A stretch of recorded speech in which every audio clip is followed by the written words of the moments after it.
I was walking toward a light. It was very bright and white. Then, at the end of the way, I seemed to step out of a hallway into the purest light that I have no real words to describe.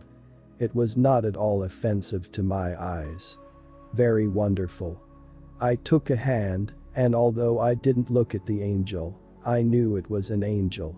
He had a white sleeve, looking like that of a robe, and his hand was like that of a full-grown man, except it had absolutely no sign of age. We walked to a pedestal that had a big book. The book had a tapestry front and looked to be ancient somehow, but again not aged. I think it was a needlepoint type of design.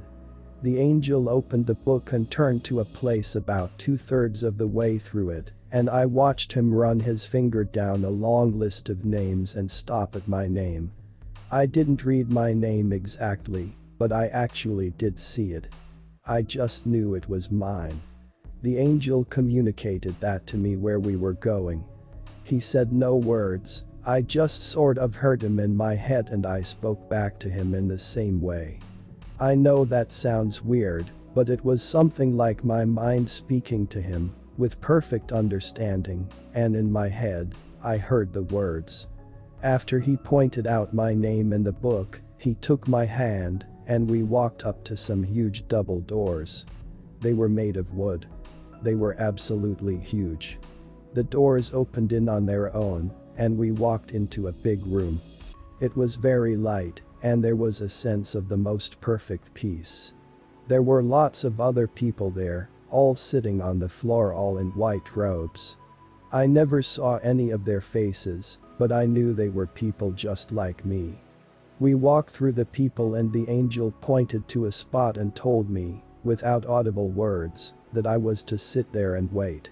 I sat down and wondered what we were all waiting for, and then I saw a sort of platform with a throne.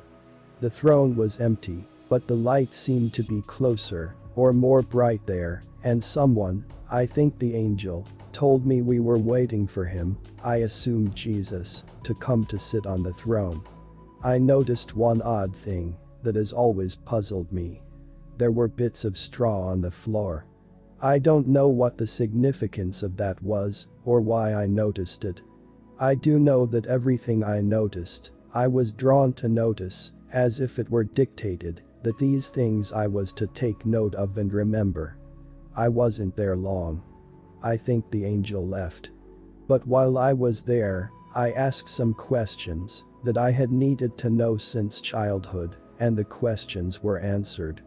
The answers were not the answers I wanted to hear, but the answers were not distressing, because I was told in my mind that it doesn't matter, nothing that happens down there matters. It is insignificant. Here you will have nothing but the peace you feel right at this moment forever. That's how it is here. Not exactly in those words, but the answers just came. I heard the words, as if they were spoken, but there were no sounds that I heard with my ears.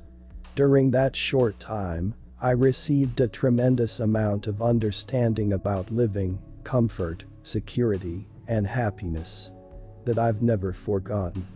Then, as I sat there, suddenly the angel came and put his hand out to me. I took it and he led me back out of the doors, and as we walked past the pedestal where the book was, I was drawn to look at the pedestal. It was wood, and I was told, maybe it was the angel, I'm not sure, that it was made from the cross that Jesus died on. As we passed, I think I reached out to touch it, and just the tips of my fingers brushed it. It was like seconds after that I was back through the hallway, and when I opened my eyes, I saw flowers on a shelf. They were in my hospital room. At first, I thought, oh, I have to have a funeral before I can return. Then I realized what the flowers were, and I was disappointed that I was back and not still going to be there. Not really angry, just disappointed that I had to leave that place and come back.